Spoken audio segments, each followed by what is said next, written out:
My name is Arnold Bracy. I am the care pastor at Cornerstone Church.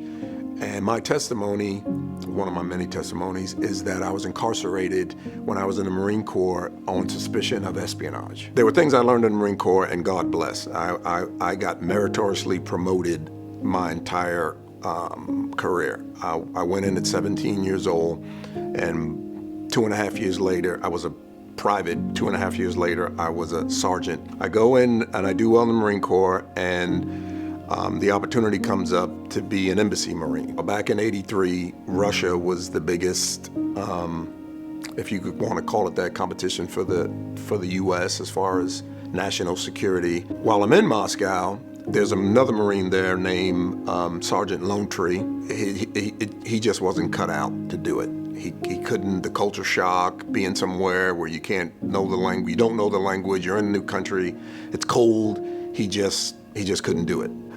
The Russians at the time had the area we lived in bugged.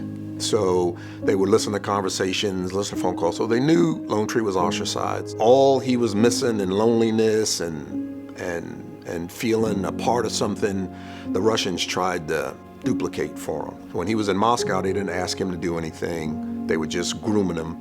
When he went to Austria, they wanted him to do things. And they wanted him to identify personnel at the embassy. They wanted him to identify other people. When he got arrested for espionage, that sent something spiraling that where I was, I didn't know about. The main thing that got the government's attention was in 1985, there were 25 Russian double agents. These were agents who worked for the United States, but they were high-level Russian citizens. They were in the military, they were in government. There were 25 of them, and they were spying for America.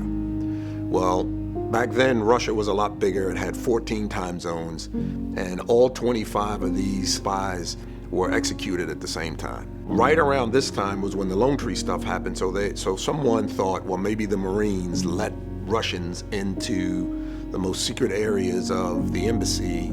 I'm in 29 Palms, and when they come to talk to me, I'm ready to help. What I didn't know was they were looking for Marines to blame for this, and that's what started it. So at that point now they're treating you like you are you're public enemy number one, and you've helped the Russians, murder folks. Marine Corps puts me in the brig, and what the brig is military for jail. Now in the military, you can be arrested before you're charged with anything. They can hold you up to 90 days while they try to piece together what they think happened. And all over the news, they didn't have the internet and all that stuff back then, so it was all news coverage, media, newspapers, and it just went all over the world. In this circumstance, you're sitting in a cell, everyone thinks you're something you're not, and that's the way that they're treating you. They're talking about the electric chair. This is a executable offense when you're in the military. There are reasons the Lord asks us to live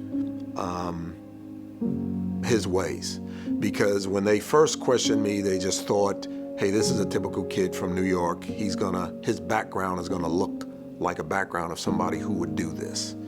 And they couldn't find it.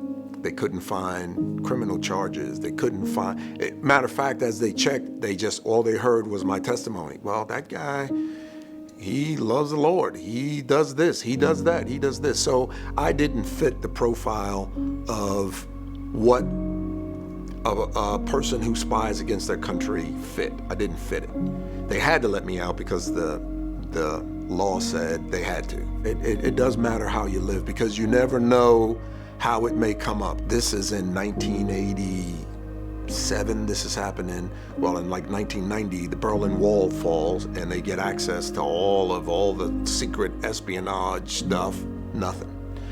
And then years later, they identify two individuals. One's name was Aldrich James. He was in charge of the CIA at the time, and Richard Hansen was in charge of the FBI at the time. And they found out that those were the folks that they were looking for. There's all the threats that those guys made against me. Looking back at it, 34 years, God has let the opposite of all those things happen. Like they were like, you'll never have a family, and I've got a wonderful one. You'll never have a career, you'll be over. And the Lord allowed me to be a police chief in the nation's capital. And at the quiet moments in those times, the Holy Spirit would bring it to my remembrance. Yep. Remember when this was said?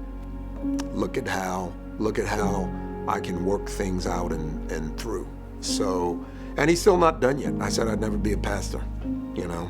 He's got a sense of humor. As you mature in him, you do what he asks you to do, and you are privileged and honored to do it.